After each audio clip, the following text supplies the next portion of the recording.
হরে কৃষ্ণা, রাধে রাধে। আমার কাছে একটি প্রশ্ন অনেকেই করে থাকেন যে তুলসী মহারানীতে কোন দিন জল দেওয়া যায় না। তাহলে দেখুন, বছরে 365 দিনই তুলসী মহারানীর গোড়ায় জল দিতে হয়। শাস্ত্রে সেটি উল্লেখ আছে। শুধু মায়েরা অশুচি অবস্থায় তুলসী মহারানীতে জল দেওয়া যাবে না, এটি শুধু নিয়ম। এছাড়া প্রত্যহ স্নান সেরে শুদ্ধ বস্ত্র পরিধান করে তুলসী মহারানীর গোড়ায় জল দিতে হবে। তুলসী মহারানীর গোড়ায় জল দেওয়ার মন্ত্র আমার চ্যানেলে আছে, আপনারা কিন্তু অবশ্যই দেখে নিতে পারেন। আর তুলসী পরিক্রমা প্রত্যহ করবেন, পরিক্রমার মন্ত্রও দেওয়া আছে, সেটাও আপনারা দেখতে পারেন।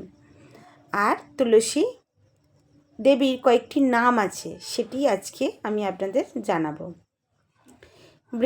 বৃন্দাবনী, বিশ্বপূজিতা, বিশ্বপাবনী, পুষ্পসারা, নন্দিনী চ তুলসী, কৃষ্ণজীবনী, এতন্নমষ্টকং চৈবস্তত্রং নামার্থ সংযুতম যা পঠিতং চ সো অশ্বমেধ সম্পূজ্য ফলং লাভেত।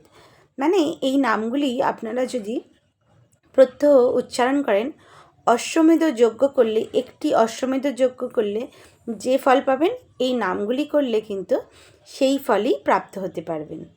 তাই আপনারা প্রত্যহ তুলসী মহারানীর এই নামগুলি উচ্চারণ করুন।